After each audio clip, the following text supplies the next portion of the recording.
Hello, and welcome back to DoubleLine's Channel 11 News. I'm Ken Shinoda, your host today, Thursday, October 22nd. The volatility of September seems to be a distant memory, with risk assets performing well so far in October. Major equity indices in developed countries are up around 2 to 3%, and most of the emerging markets complex is positive on the month. However, outside of tech-heavy Asian equities, other emerging markets are still down significantly on the year. Corporate credit spreads have retraced most of the widening they experienced last month, and commodities are also largely in the green. The high-yield index is well into positive territory, up 2% on the year, and U.S. bank loans just turned positive yesterday after a strong month buoyed by demand from the CLO market. As we emerge from the summertime loosening of lockdown measures and enter the colder months of the year, we see global COVID cases continue to rise, especially in Europe. I've heard anecdotal stories of schools in the Midwest opening, only to be shut down again as more cases emerge. Here in the U.S., President Trump and other senior officials were infected with the virus. Although the president recovered and resumed his election campaign, it's unclear if local economies will be as quick to resume business activity to the extent the containment of the virus deteriorates. Given this potential backdrop, it's not surprising that Fed Chairman Powell has recently reiterated his belief that the U.S. economy needs more fiscal support, even though the economic recovery from the natural disaster of the coronavirus pandemic has been somewhat strong. In a speech to the National Association for Business Economics, Powell argued it was better for Congress to provide more rather than less fiscal support, stating too little support would lead to a weak recovery, creating unnecessary hardship for households and businesses. This would lead to more businesses declaring bankruptcy and for households to run into severe economic distress. On the other hand, if policy actions are more than is needed, it will not go to waste.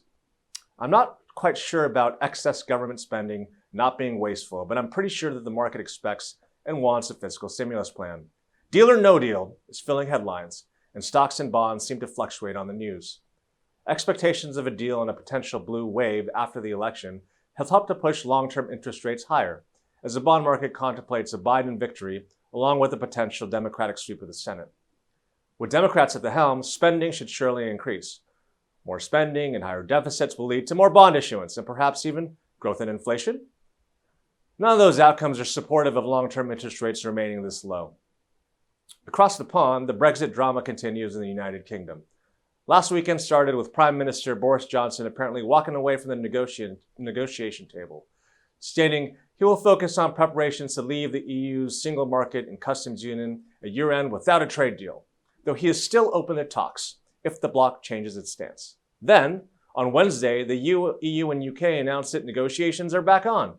Sounds like another game of deal or no deal in the works. It seems that global economies and the livelihoods of its populace are at the mercy of global central bankers and governments to maintain growth and economic expansion through a combination of continued monetary and fiscal stimulus. In many ways, we are in uncharted territories. For many global economies, debt levels as a percentage of GDP had ended 2019 at historically elevated thresholds.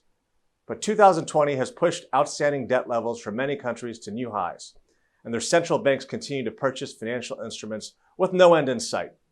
Some of the biggest culprits include Japan, Europe, and of course, the US of A.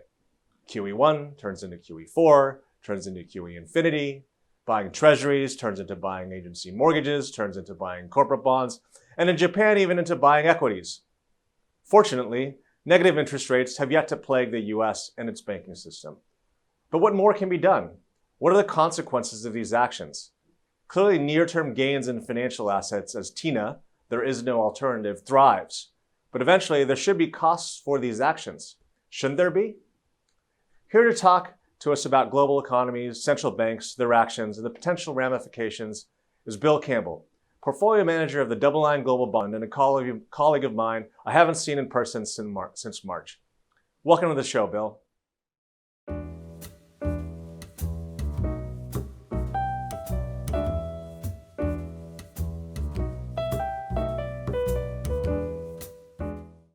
Bill, thanks for coming in and joining us. Thanks for coming in the office. Is this your first time in the office since March? Actually, it's the second. I did a webcast a few weeks ago, actually about a week ago with Luz. Okay, this is the second time in.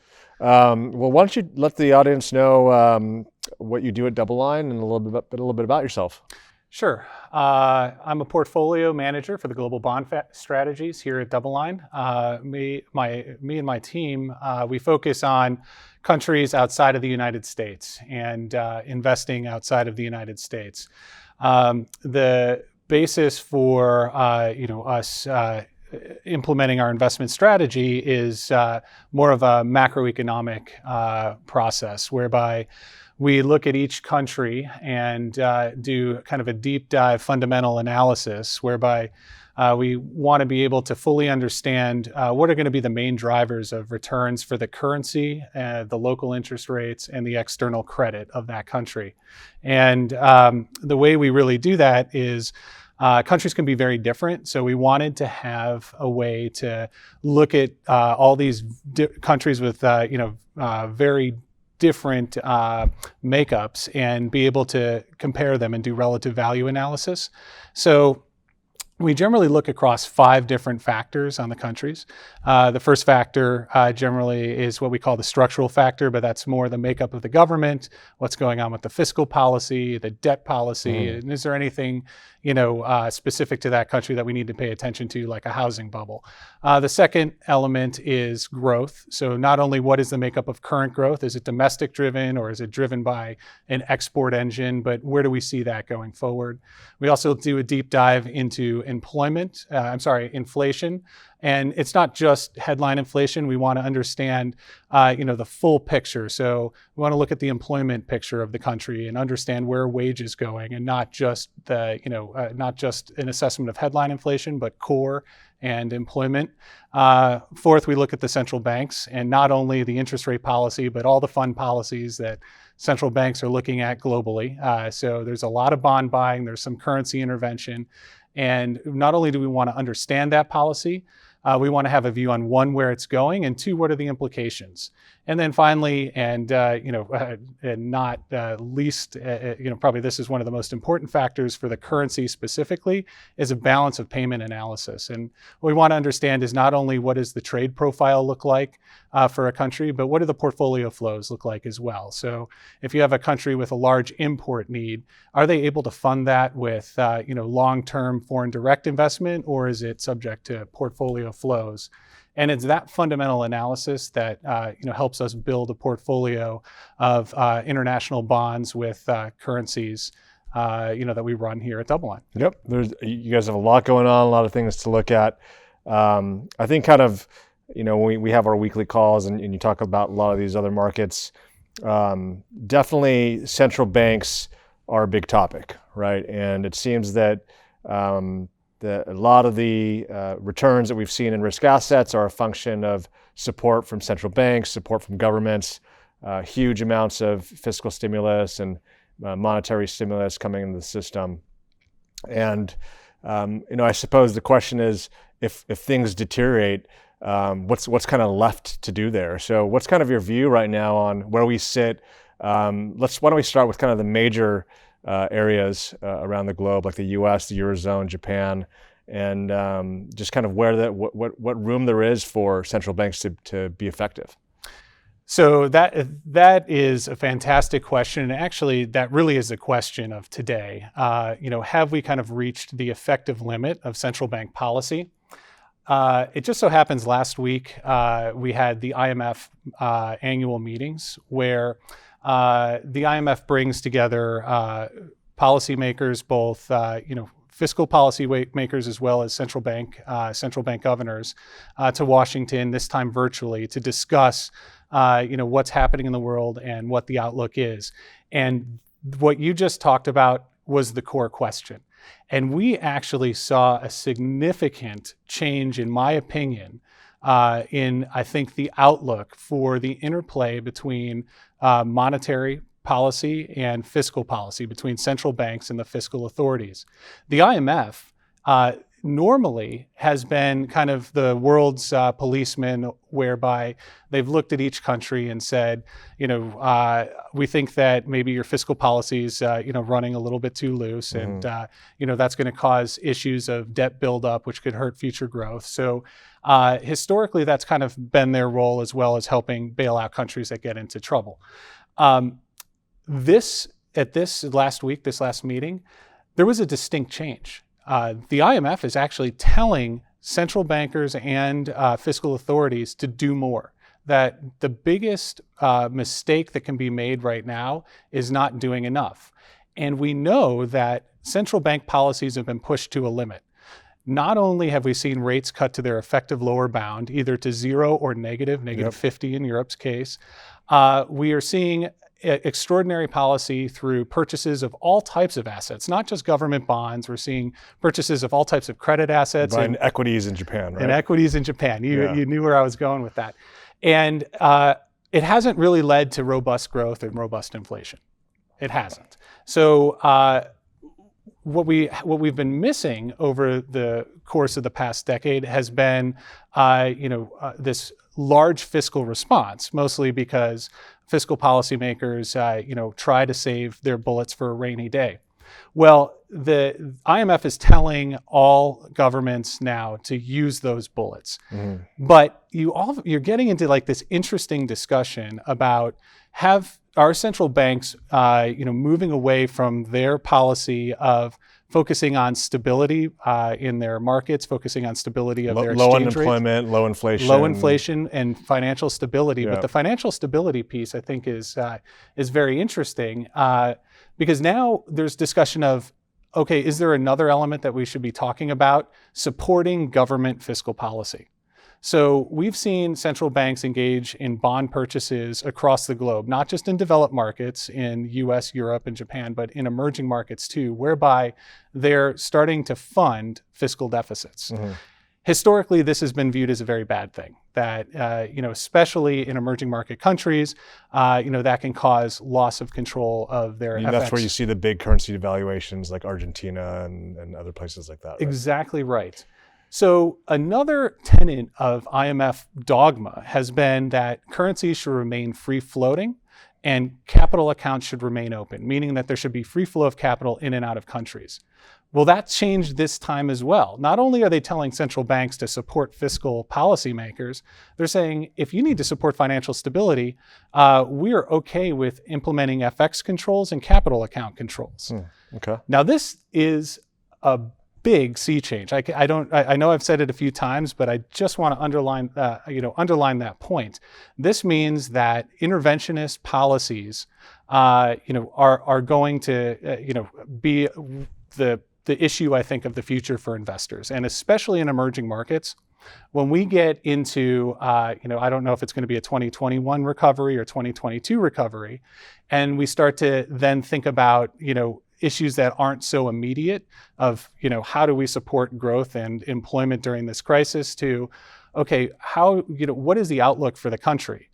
Well, we're going to be at a point where debt stocks are going to be huge. We're going to be at a point where investors are going to talk about solvency risks and, especially in emerging markets. Is this, does this have a growth model that I can get comfortable with in investing in?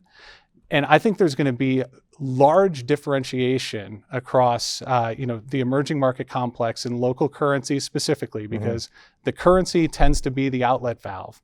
I recently read Deutsche Bank was talking about this, how the EM countries are kind of doing this quiet QE that nobody really is following, and because it's not as big as, let's say, just the U.S. and Europe on an aggregate basis, but everyone's kind of on this path of building their debt levels. And right now, as the global economy picks back up, people aren't as concerned about it as in the near term, but eventually those levels could be so high that they're going to cause problems down the line. Right? 100%. And okay, so I think that there are a couple of things to unpack that you said are very important. One, quietly, several central banks have gone and said, we're not only engaging in, the quasi monetization of QE, whereby we're purchasing your debt in the secondary market. Some central banks, such as the Bank of Indonesia, is doing a direct financing to the government. So they're doing the UK did that too, right? The UK does it, but it's through the Ways and Means facility. And the way the UK gets away with it, and the way that Indonesia is trying to get away with it, is they say, this is only a short-term borrowing in an emergency facility, and we promise to pay you back in within a year. So you have basically the central banks got the senior claim on the fiscal authorities paying them back first, and that's kind of like the fudge around why. I guess why the market's accepting it. I think that it's something that we need to watch closely. So the UK doing it is problematic, but they're a developed market central bank. They have a lot of the institutional strengths that come with that.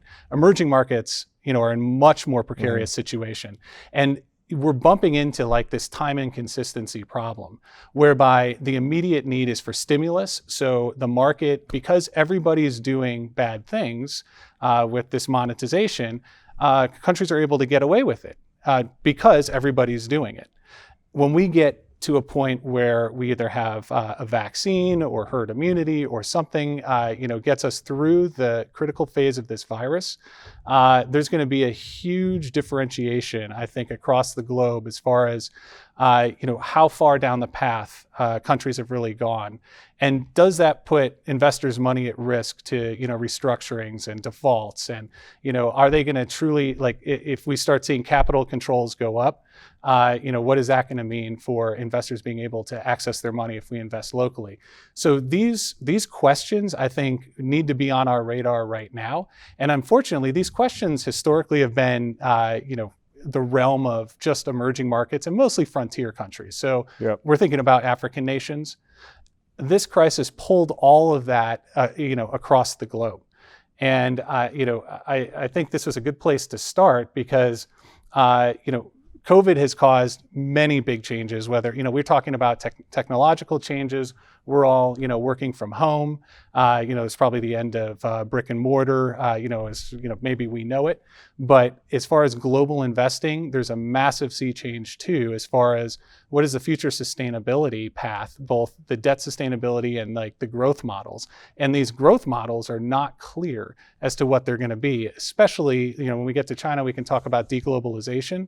But, as we see the world start to, break apart and become more inwardly focused, some countries who have an export-focused growth model are going to need to be examined very closely. Well, you kind of see the same thing in the corporate bond market right now. Anybody can get a loan, right? There's been trillions and we're hitting record-breaking issuance of corporate bonds. There's been record-breaking inflows into both not only corporate bond ETFs, but treasury ETFs and things like that. And so when you take rates to zero and negative, it forces the market to go buy other risk assets to pick up yield. And so in the credit markets, they go out the risk spectrum. And in the government bond markets, when things are negative to zero, in the developed markets, you're going to go to EM to go pick up some yield because you can go buy assets that have hundreds of basis points of yield pickup. So in the chase for yield, people kind of forget about the credit in the near term because you don't have to worry about it. So now you've seen everybody, all this capital has flooded to these other places where there's incremental spread pickup. And as things normalize, because you talked about, okay, when the virus goes away, when the virus goes away, you would think growth's starting to pick up, interest rates should start to rise. Guess what? They're already starting to rise in the US, right? And when you can come back into US treasuries and get paid some yield, do you really need to go into those kind of riskier parts of both the corporate credit market, but also the riskier parts of the global bond market, right? And that's maybe when people start differentiating between one name and another, one country and another, whereas right now it's just been this big kind of buy everything in sight because spreads are going tighter, right? Well, yeah, I agree with everything you said, and I think I just wanted to point out a few sequencing elements to this. I think that there are going to be tremendous opportunities globally. When we do get to the point of seeing growth repair, global growth, starting to stabilize, I think the initial trade will be, to just put money to work outside of the dollar. So the initial, move. Well, we've started to see, the first side of the dollar down trade, the dollar lower trade after March. And do you think that's largely going to be driven just by the debt levels that we're seeing in the U.S.? Well, I think so currencies are a relative value game. So when you look at the amount of stimulus that's happened in the U.S., it's been shocking. Also, we've seen the reduction in yields. In March, the central bank, the Fed, basically took away any yield advantage it had against other developed markets. Also, the U.S. has a large current account deficit, and they have a large stock of foreign investment. So in the U.S., we have a large stock of foreign investment that's here domestically. Normally, when we get into the first phase of a growth recovery, what you said actually gets accelerated, that the search for yield and what I would almost call it's the chase for growth. People start to move out of what they viewed as like a safe haven trade in the U.S. and they'll, just say, okay, you know what, we may give Indonesia and, we're going to give, all the emerging markets kind of an initial bid because it looks like that's going to be where the returns are. Yep. And that it's kind of like the catch-up trade, right? It's the catch-up trade, and that's going to mask the differentiation that's actually happening underneath the scenes. So I think everything you laid out is a good framework for thinking about how we invest going forward. That you're going to have, the initial legs of the dollar, trade lower will be kind of on this knee-jerk. Things are starting to get better. Let's, bring some capital back home for the international investors. As the dollar starts to move down, international investors will also look to hedge their U.S. holdings, which they've started to do a little bit. But there's a much longer path to do that. Yeah, you kind of see it when you look at the massive outperformance of U.S. equities versus the globe. Like all the money has just come here and chased because the U.S. because it's the safest place to be, perhaps, right? True, and you also have the issue that the U.S. basically houses some of the biggest growth companies, on the planet. So the FANGs of the world, yeah. Correct, and so. Going forward, when we think about some of the other global trends that are happening, like deglobalization, China has been doing a real push to try to focus on building an internal technology infrastructure of their own. Like they've relied a lot on inputs, not only from the United States but from around the world to assemble. Technological goods and then and ship them back to the globe. But they've realized, as we've realized with PPE and other items, we have a vulnerability to China and their willingness to supply us. China has a vulnerability on the tech side, and China wisely. They have targeted inclusion in equity and bond indexes. And their goal is they're trying to catch up on that technological side, but they're also trying to attract more investment. And they're going to, by getting included in the indexes, they're going to get a lot of passive flows, into their country, just because a lot of passive index investors are going to need to meet those, those allocations. And not surprisingly, the Asian equities are massively outperforming other Exactly EM right. because they've got Tencent and Alibaba, and they've got these growth tech companies, within that index that sits in. Exactly right. So you have these flows that are going to help support China. Mm-hmm. It's going to help support the currency remain relatively strong. And Chinese policy is one of the places where there is some room is China. So likely you could see some more gradual appreciation of the Chinese currency, which we have been seeing over the past couple of months, and that will also put some depreciation pressure on the dollar, and that tends to help support the emerging market countries in their orbit. So you're looking at a lot of elements that are building for a structural dollar bear case, but in the near term, we need to just acknowledge that there is a big gulf between where fundamentals are and where valuations are, just across I think almost any asset class that you look at. And in order for a real risk correction not to happen, I think robust growth needs to come back. And unfortunately, what we're seeing right now is an acceleration of the virus, of the COVID virus globally. So if we do end up in a scenario whereby you get a risk correction, the dollar is going to have, in my opinion, a knee-jerk appreciation due to its, safe haven status. Sure. That there'll be another flight to safety trade, in the near term. I'm not sure what the exact catalyst will be, but I can tell you that the growth outlook is getting seriously impaired, especially due to the fact that COVID, is increasing. Mm-hmm. And, maybe we're going in, I know there's a lot of discussion about elections being, a potential catalyst, but usually these catalysts are what we're not looking at. Something, it needs to be an unknown. So by definition, we're not going to know that kind of pops that balloon. And all of a sudden, Just like COVID did. Correct. Yeah, exactly. So I just point out that we are in a precarious spot, even though our view is for a dollar, lower, and that, international markets do have a lot of return benefit right now. There is the risk near term that the decoupling of valuations from underlying fundamentals, that could be popped, and I'm not going to know the exact event, but it presents a real risk that could cause, a dollar appreciation, tactical dollar appreciation in the near term.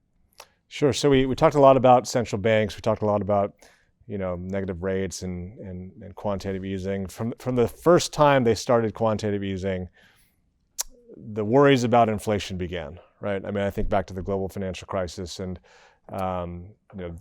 crazy gold bugs out there. Everyone's saying that QE infinity and gold's going to the moon. And sure, gold's done okay recently, but are we finally going to see inflation with what's happening, or or do we need to take one more step? I know you recently wrote a paper about central bank digital currency, and maybe that's kind of the next step needed to get that inflation, right? Yeah, so I think the inflation debate is so interesting right now, and I fully believe that near-term deflationary pressures are going to continue to be here. And I wrote a paper. It's Pandora's Box of Digital Currencies. You can find it on DoubleLine.com. Where I try to lay out some of the structural elements of the current disinflation environment, and the potential for these new central bank digital currencies to break this framework that we're stuck in right now. And it's not just the U.S. It's around the globe. Japan has not been able, with all of their QE policies, to generate inflation. Europe, same deal, has not been able, to generate inflation. So it's not just a U.S. problem. Ultimately, what I argue in the paper is that QE is, effectively providing liquidity to the banking system, but the banking system isn't willing to lend out that money. Yep. So it's not like you're providing cash directly to you and I for us to go and spend. And the issue that we can see this across the globe with the falling velocity of money. You just see that credit creation really isn't happening. And we know that it tends to be the lower end of the income spectrum that saves less and spends more. Unfortunately, the way QE works with purchasing, for example, a government bond from a bank and then crediting their excess reserve account, the bank needs to decide, what are we going to do with that excess reserve? We can either, make a loan, which they're not because they're worried about the C&I outlook. production's down. They're just buying agency mortgages. Right? Exactly. You work on your NIM, but, or you can market make, or you just you're just saving, you're saving this regulatory capital for a bad day. And ultimately, the loans that are made to institutions. Wealthy individuals get the benefit from they're going to lend to the highest quality borrowers. Right? So you get the highest quality borrowers, and then also the financial asset trade that you can use this regulatory capital to help boost financial activity rather than creating new loans. So what is a central bank digital currency? It's basically it's a digital currency. It's an electronic form of money. But what makes it different from digital currencies like Bitcoin that we commonly discuss is it will have the full faith and credit of that government backing it. So the government can create and destroy that currency as it would paper money. It's meant to be used as just a replacement. The interesting thing about it is they can, in a digital format, companies such as MasterCard are offering a platform with which you can. What they want to do is allow a new system of payment of settlements and payments via MasterCard. But let's really think about exactly what this means. It means that the central bank can place money directly into a deposit account of an individual. So you can start to target outcomes if you want. Now, You can target outcomes by income level. Right? Correct. So if you want more spending, you can say, we're going to put this directly into, your bank account onto a MasterCard. And the other thing is the central bank can see exactly what you do with it. Unlike paper money, there's a trail. And I know that people are talking about, privacy issues and potential privacy vouchers whereby the government promises not to look at what you do with, a certain amount of that money. But, let's get real. If services, continue to suffer, I could very easily see a situation whereby, the government instructs the central bank to put, digital currency into a debit card that's given to people that needs to be spent within a certain amount of time on You may not even services. need a debit card. It can just be on your on your your phone, Apple right? Pay That's or even whatever. faster, right? Exactly right. So this is basically Ben Bernanke's dream come true. The helicopter money that he wanted could be upon us shortly. And that, in my opinion, would break the back of disinflation, because now you would truly have, I think the velocity would go right back up. But what comes with that is, I think what we need to be very careful about is that wall that had separated fiscal and monetary policy all of a sudden gets broken. Now, granted, it's in the realm of fiscal policymakers to decide, who should get stimulus payments. But if the Fed or central banks, are the ones who direct the plumbing, if they've input the plumbing for that, I can very easily see in an emergency situation, either they're granted new powers or they take new powers, to be able to spur emergency payments. And as we know, there's nothing more permanent than a temporary government policy. And so where does the money come from? It just increases the debt burden It's just printed. So you have currency debasement issues. Yeah. And that actually, thank you for saying that, because that brings... Does anybody owe it or no? It's the same as like how, with how we're seeing current printing happen. Yeah. Debasement is, again, a relative value game. So if everyone's debasing at the same pace, you end up in a situation where, you start trying to find the least dirty shirt. But I do think that long term, the idea of not only digital currencies, but this new payment system and on a global, on kind of a global format, poses another structural downside risk to the dollar, potentially, removing the dollar's status as a reserve currency. And I'm actually in the process of writing a paper on that, which should come out in the next week or so. Okay. That walks through a lot of those. And for anyone interested, DoubleLine.com will have that up in the next week or so. Awesome. Look forward to reading it. Why don't we just kind of take a walk around the globe, if you will, and just talk about what's going on. We spend a lot of time focusing on the U.S. You spend a lot of time focusing on some of these other countries. So what's going on in Europe? What are kind of the hot topics right now for you as you think about what's going on there, other than clearly COVID cases hitting very high levels more recently? I saw Germany was breaking records recently. Correct. Yeah. So it's Germany, Luxembourg. We're starting to see some, and really it's across Europe that we're starting to see, COVID cases increase. And I'll get back to, why that's going to be a crucial element. But I wanted to move to policy. The biggest problem that we've seen in Europe is we have a monetary union without a fiscal union, and there's no central fiscal authority. So the COVID crisis actually brought around, what they call the European Recovery Fund, which is going to be a joint bond issuance to help deal with the, fallout from the pandemic.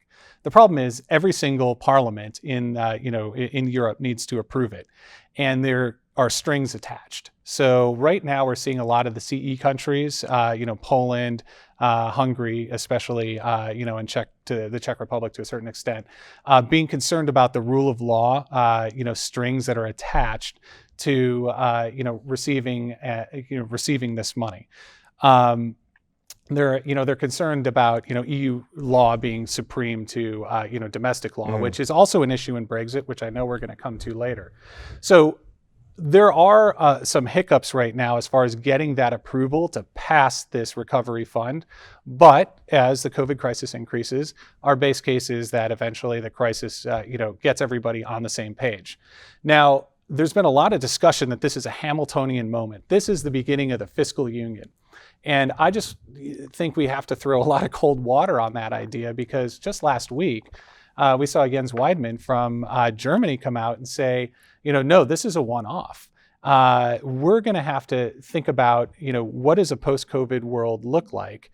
And there's going to need to be serious discussions about what we talked about at the beginning. Getting your fiscal house back in order, getting your debt back on a sustainable path. So in Europe, besides the recovery fund, what we're also seeing right now is each EU country is submitting for approval their 2021 budgets. And we're seeing a lot of spending associated with that due to continued COVID crisis. But come 2022, I think Weidmann is just the canary in the coal mine of, I think we're going to be in a situation where we were in 2012. There's going to be a lot of discussion about, the debt accumulation that's happening in the southern countries versus the northern countries' willingness to fund that. Sure. So thinking about the euro just on a near-term basis, the euro really is, when we think about it versus the dollar, again, it's a relative value game. And I think, the U.S., when we look at the outlook for fiscal policy, it's, first of all, it's exploded, and it doesn't look like there, is a lot of fiscal discipline that is likely to come in the future, versus Europe's already starting to send rumblings that, yes, we'll respond to the crisis, but we want some, fiscal, normalcy afterwards. So just on that relative value basis, you're going to get, some near-term structural appreciation pressures for the euro, against the dollar. When we think about countries specifically, we're avoiding places like Italy, where I'm not sure when it's going to happen, but I am just waiting for the day that debt sustainability comes back to the forefront, and we're all talking about, Italy being on an unsustainable path. The pigs will be back. The pigs, that's a good one. Yeah, exactly right. And it's crazy. Greece, which was, basically bankrupt or almost bankrupt at one point in time, it just traded like the all-time post-crisis low, right? In yield. Yeah, it did. And so that gets to your point that there has been a massive chase for yield, the yield compression. So the assumption that Europe is moving to a more sustainable fiscal union underpins the reason for all of that spread compression of the pigs to the German Bund. And what I just said to you is, I don't think that is an appropriate assumption. I think in 2022, that is going to be challenged. And so that's the real risk, in that trade. And what we're doing in our, when we think about, the strategies that we implement here, as far as, European strategies, is we're taking a very hard look at countries, debt outlook, on a one-off basis. And in the case of Italy, we still, even though we've had some spread compression, we're still avoiding that trade, because I don't know the day that discussion comes back into the market pricing. But I think it's a matter of, timing rather than if it will or not. Sure. Just a matter of when. Correct. Well, let's talk about Bojo. What's going on with Bojo in the UK? I just find it amusing how it's deal or no deal there. It's kind of like our deal or no deal here. It's, one day they say the negotiations are off the table, and then it's crazy how there's a Bloomberg headline that's like, Mnuchin and Pelosi to talk at 3 p.m. and the stock market rallies, right? Right. Well, that's such a great analogy, because we go in, we're watching the same Bloomberg headlines come across that it's the EU and UK, trade discussions back on, and then when you see cable or you see the Great British Pound rally, and now they walk away and the British Pound goes off, and the similarities are uncanny. But where do we stand right now? The UK is set to leave the European Union January 1. December 31st is their last day, and they're out. Do you think it was the right call for the UK? Yeah, I do. And I'll explain it in a second. I think near term, they're going to feel some pain, but I think ultimately it leads to an interesting trade, which I'll talk about in a minute. Right now, let's just focus on the UK for a second. The UK has an issue that they run, fairly substantial current account deficit, meaning they import, they're an island, and they need to import a lot. And a lot of their imports come from Europe. So not having a trade deal with Europe's kind of a big deal. And that's what they're fighting over right now. And when we look at a lot of the sticky, pieces, of what's happening right now, there are really two main elements. There's, sovereignty, and then like this fisheries issue. So allowing Europeans to fish in UK waters is really an issue for France, but France is a big player within Europe. So that's a nice, in my opinion, a nice political chip that the UK has in these negotiations. What the UK wants is the same thing that we were just talking about in Poland, Hungary, Czech Republic, is they want Europe out of their laws. They want to be sovereign. They want to say, we have the right to decide where state aid goes. And state aid is a big contentious issue, with the current deal and what's causing Bojo to walk away from the table, or, to walk away from the table, and then they come back as, Europe seems to say they think that their framework can be compatible with state sovereignty, which I don't know who's going to bend on this one, but ultimately, when I look at where Boris Johnson won an election on basically not just leaving the European Union, but gaining sovereignty back and not allowing European law to take over. Yeah. So you'll hear a lot about this internal markets bill. And the internal markets bill in the UK is basically the UK Parliament passing a bill to reinstitute, British laws that, in the past, when they were, in the EU, were governed by EU laws.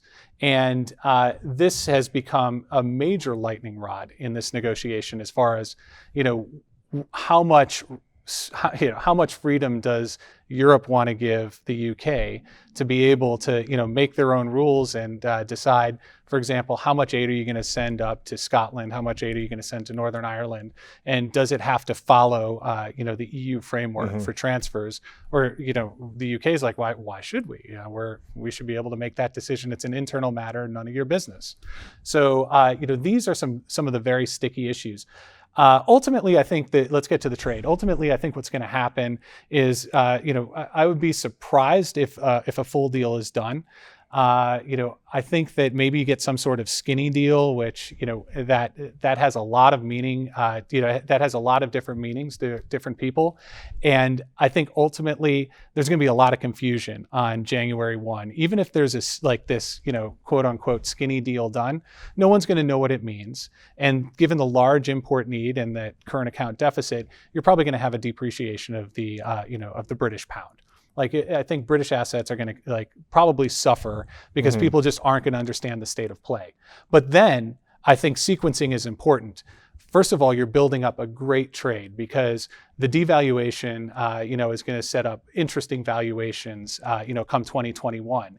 And like we said, if all of a sudden in 2021 we start seeing discussions in Europe about Italy and are we going to have an Italian exit and what's going on with their debt sustainability, UK becomes a safe haven. UK becomes a safe haven. Yeah. Now think about what happened in 2012. The money didn't go to the UK. Money left Europe and it went to Switzerland. And what happened, in Switzerland? Switzerland had to go and peg their currency because it was just appreciating too much. And all that capital overwhelmed the Swiss banking system, which is basically really set up for wealthy individual money. It's not set up for, large structural flows. The UK, on the other hand, has been the petrodollar capital of the world. They're set up. Most European citizens have a Barclays bank account, so they can eat, and they're very, they had been used to multiple currencies, a few decades ago. They're very used to being able to transfer money, between bank accounts in different currencies. So I could very easily see the case that after an initial sell-off, you're setting yourself up for a great trade where you could get a lot of appreciation of the currency. And then also quickly on the rate side, the Bank of England has cut rates to basically their effective lower bound, and now there's discussion about implementing negative rate policy. But when you look at the implementation, the discussion has been really that the Bank of England is looking at how they would implement it. The market took it as this is imminent. And a lot of the messaging that's been coming out of the Bank of England is like, we're not ready yet. So people, I think, are getting excited about a potential rates rally trade that they could implement negative rates, especially in any adverse scenario whereby you don't have a great deal. But if we have a skinny deal, whereby there's an agreement to just small pieces of a trade deal, and that would have a negative impact on the economy. I don't know if the Bank of England has the willingness to do a preemptive move into negative rates, if you have a skinny deal. So the rate side to me is a little less clear than the currency trade, which I think would be lower first and then higher on the back of that. Okay. Why don't we move over to Asia and see what's going on in Japan and China? Yes. I mean, nothing's been going on in Japan. The rates have stayed stable for a very long time. They keep trying to create inflation. They can't do it. It seems like almost a boring story somewhat in Japan. Yeah, so boring to you, but a very interesting trade to me. So first of all, Japan got a new prime minister. Prime Minister Abe, had an illness, had to step down, and now we have new Prime Minister Yoshihide Suga, who's come in, and there's a lot of discussion as to whether he can reignite Abenomics or not. I think is that's an interesting topic, but let's put it aside and let's talk markets, like you said. I think the most interesting thing about Japan is the yen as a new permanent allocation as a risk-off trade in portfolios. So for international investors, we were just talking at the beginning about monetary policy hitting its effective lower bound.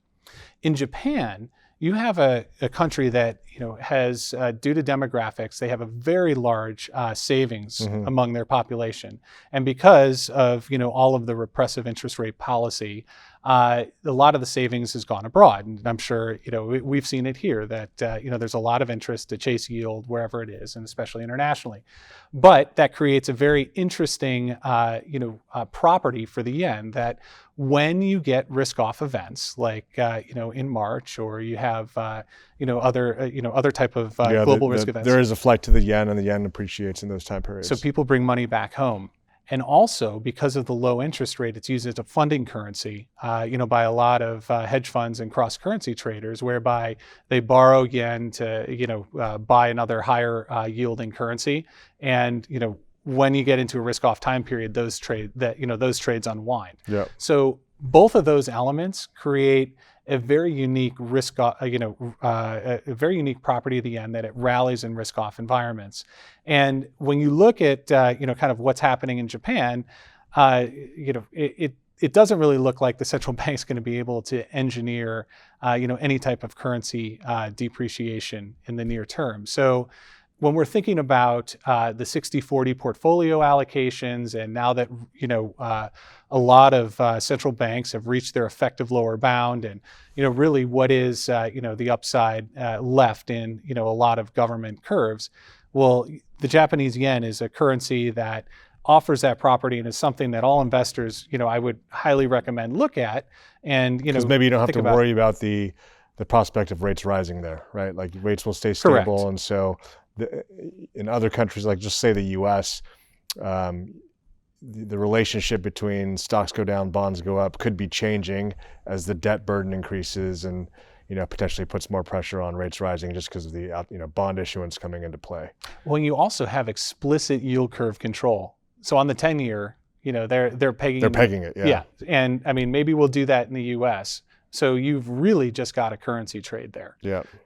So anyway, I think that from just an asset allocation standpoint, it seems to me to be a very compelling trade that people should look at, or actually, I think it's more of a long-term allocation that investors should look at, not necessarily to pick up yield, but to barbell against some of the trades where you can pick up yield versus what you normally would use your treasury allocation, your global treasuries allocation for.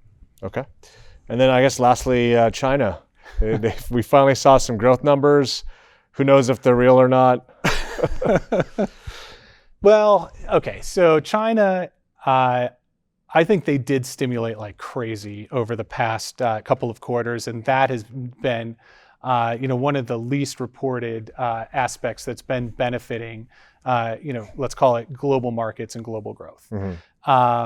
You saw, they by far right now in the third quarter, they just put out GDP at 4.9% year over year.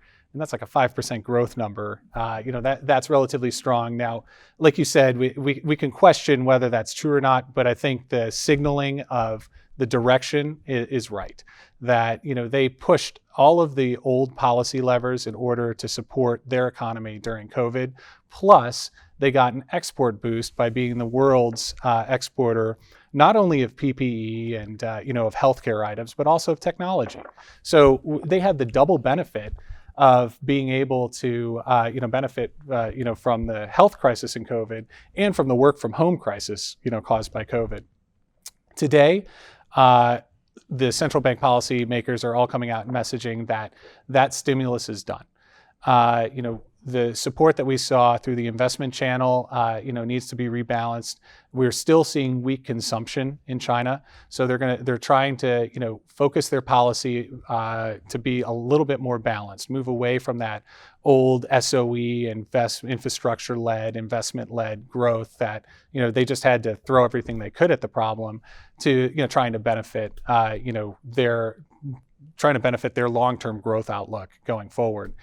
So I think that's going to be a structural headwind in the coming quarters, to the macro outlook, for the globe. And I think that it's going to be interesting to see the balance that China is playing on the global stage. We're not in the local when we think about local strategies. We're not investing directly in China because the capital account is still closed, for the most part, for domestic, individuals taking money out, and we're concerned that the willingness to gate capital is still there. So we're not ready to put investors' capital to work in domestic China at this point. So we look at China as it impacts the macro outlook and the global growth outlook.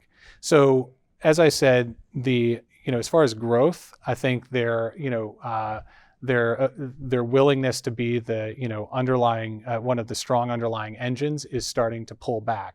But on the currency side, they've been willing to allow their currency to appreciate, and they've been fixing lower, which has the benefit of helping currency trades in other emerging market countries, especially in that orbit.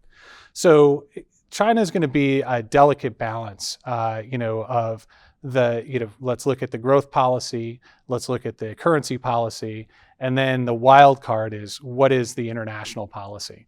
I know there's a lot of concern about not only the U.S. relationship with China, but Australia's relationship with China, Europe's relationship with China.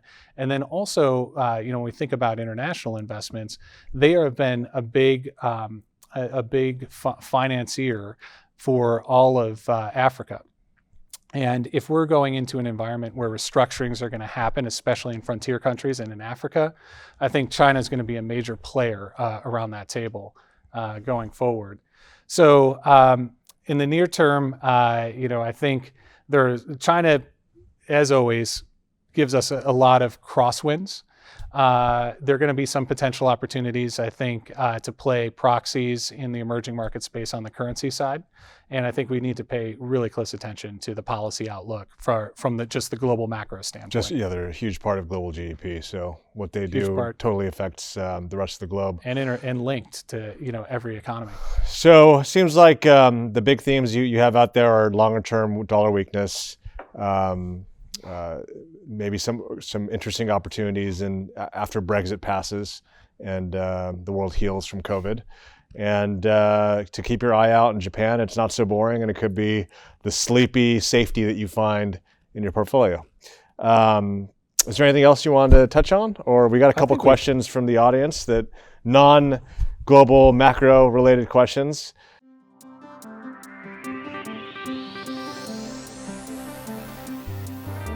The first one is, if you weren't in investment business, what would you be doing? Oh, I've always, I'd probably be doing something in the technology space. I got my master's in math. I've always had kind of an interest in, I think it'd be more in like AI, machine learning. I've, taken some, just out of personal interest, some courses, and I just out of pure fascination, I love geopolitics. I love finance, and as far as like machine learning and kind of that let's call it statistics as applied to the world. I think it would be something in that in that arena. I don't know exactly, but those are where my interests lie. I don't know what I'd do. Maybe I'd win the lottery and I can open a restaurant and entertain people. Oh, I've been doing this a long time. Sometimes you don't know what else you'd be doing. I used to play guitar, so maybe I'd be doing something related to that. Questions for the audience. Question number 4: did you vote yet? What on the ballot bothered you the most? Oh gosh, that feels like the third rail. I did vote. In California, there are a lot of propositions, that are put on the ballot, and the way I generally look at them is, if the government's asking for a new regulation, I always say no, and if the government's asking for money, I always say no. Those are good points. Sometimes I, just to be a little bit more lighthearted, I feel like in the local elections, I never know who anybody is. It's like, there's one person I knew, was my friend's mom's running for our city council, so I voted for her. There was a community college board people. I didn't vote on any of those because I didn't know who they were. And the judges, those are, I generally what I'll do is I'll look for prosecutors, and then I'll try to look at their background because at least they've been in the courtroom. Sure. But I agree with you. There's so many people who it's like, it's so hard to know who they are. What's a hobby activity that you enjoy? Oh, well, I have young kids, so my free time for hobbies, has been removed recently. But I think really my hobby time is spent with my family. Whether as I said, my kids are young; they're 3 and 5, and if I have free time, it's whatever they're into. There is no free time with little kids. It's whatever they're into, because it's fun. Like I think it seems like there's a new stage. Like there's always something. Whether we're like Will's not quite able to ride a bicycle, but we got him like a pedal car. So I guess it's just kind of keeping up with the latest trends that they're into. Yeah, I used to like surfing, but because of COVID, there are so many people that are trying to take up surfing and other sports that like it is a zoo out there these days. So I don't know. Hopefully the weather gets cold and that starts scaring them off. So too many people too many people. Sunset. Well, you can just go buy one of these wave storms from Costco for $50. Is that what these people like when they're just out and they're like hydroplaning basically on the board? Is that what that is? No, I mean they're just a cheap foam surfboard, and everyone can buy them. And so I've seen these. We've been to the obviously the beach is the only thing that's open, but they're these cool new it looks like a surfboard that has an engine like on the bottom. It has a motor on the bottom of it, and then it's got it's almost hydroplaning. Yeah, that's the one Zuckerberg was videotaped on. Oh, was he? Yeah. Well, they're right off the coast here too. More people in the water.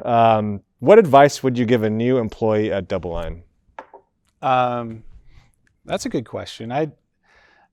For anybody young, I'd say follow what you're interested in. I mean, this life is short and the hours during the day are long, and if you're doing you got to do what you love to do. Like, I think that's right. Otherwise, you're going to make you miserable. So the sooner you find out what that thing is that you really enjoy doing, then you can kind of go after it with all your intensity. Right? And that's how you're going to be successful. It doesn't matter what it is. You're going to be successful. Like I think I think there's a lot of fear that especially when you're starting out, you don't want to make a wrong choice.